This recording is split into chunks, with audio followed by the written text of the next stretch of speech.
I have decided to do my Unit 3 presentation on the play Trifles. In this presentation, I will talk about why the women were able to solve the murder, why the men were not, and how each gender saw the crime scene differently. These gender role differences are crucial to the storyline because it shows how different life was for a woman, and this difference is ultimately the answer to the question as to why Minnie murdered her husband. Lastly, I will get into my explanation about whether Glaspell's portrayal of the male and female characters is fair or not.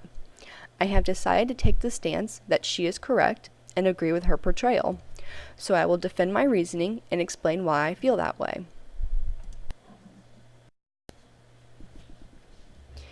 As this play progresses, we find ourselves in a house and also in the middle of a crime scene. We have two women who are collecting things to take back to the suspected murderer, and two men who are trying to investigate the murder. The women are in the kitchen for the duration of the play and are rummaging through a lot of Minnie's personal items.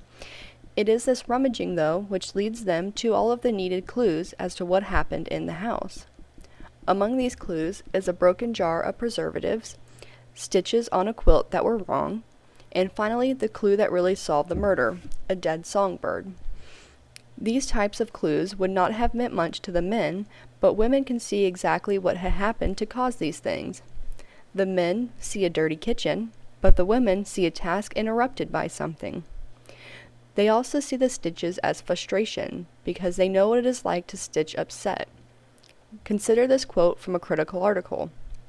The kitchen things considered insignificant by the men, the two women pieced together like patches in a quilt. The event which have led the murder. Page 230. But finally, the songbird pulls the whole story together. The songbird tells the women a story that the men could never have seen. It tells the story of a woman who just wanted a little happiness, and when it was taken away, it broke her own spirit. It's the story that the kitchen tells that the men cannot interpret. As we have learned from the women, all the real clues are in the kitchen. The main reason that the men cannot solve the murder is because they are looking in every place but where the story is really being told. When everyone arrives at the house, the first place the men go is upstairs to examine the body. What they find is not surprising, a body and no clues that hold any kind of reason. It is the men's inability to see things through a woman's eyes that keeps them from solving the murder. Miss Peters is the one who really sums up why the men are incapable of solving the murder with this quote. Wouldn't they just laugh, getting all stirred up over a little thing like a dead canary, as if that could have anything to do with wouldn't they laugh? Page 1163. The men's laughter and mockery is their own hindrance. They ridicule the woman as they fuss over things like the quilt, but they just can't seem to understand the significance behind these little things like the women can.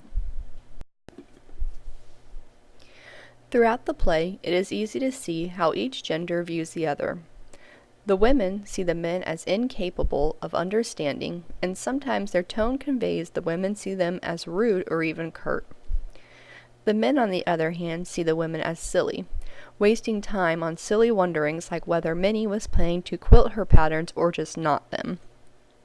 They find it ironic that the women are talking of such silly things, but the real irony is that what the women are saying is of vital importance to the murder case. I think the real line of gender mattering in this play is when it comes to the women deciding whether or not to show the men the dead songbird. Many readers and the female characters see this songbird as the ultimate evidence that Minnie did commit the crime. But the real issue, I think, is whether the men would have even believed the story in the first place. Up to this point, the men have only seen the women as silly. Would they think their imaginations had just gotten away from them?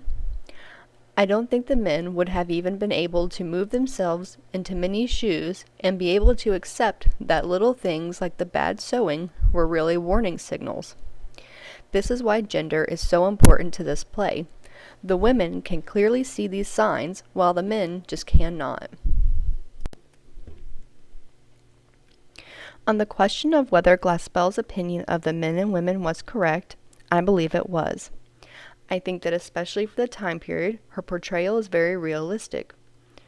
Women at the time were not expected to attend school, and because of this, men could feel they were more educated and have a higher sense of superiority.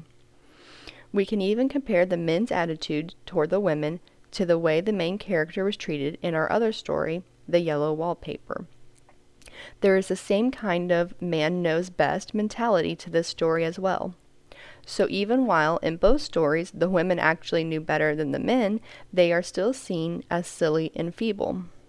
The women also play their gender roles, though, as they allow the men to mock them, and even Miss Peters struggles with her role as the sheriff's wife, trying to be a good wife and argue that the law must be carried out even if it seems unjust.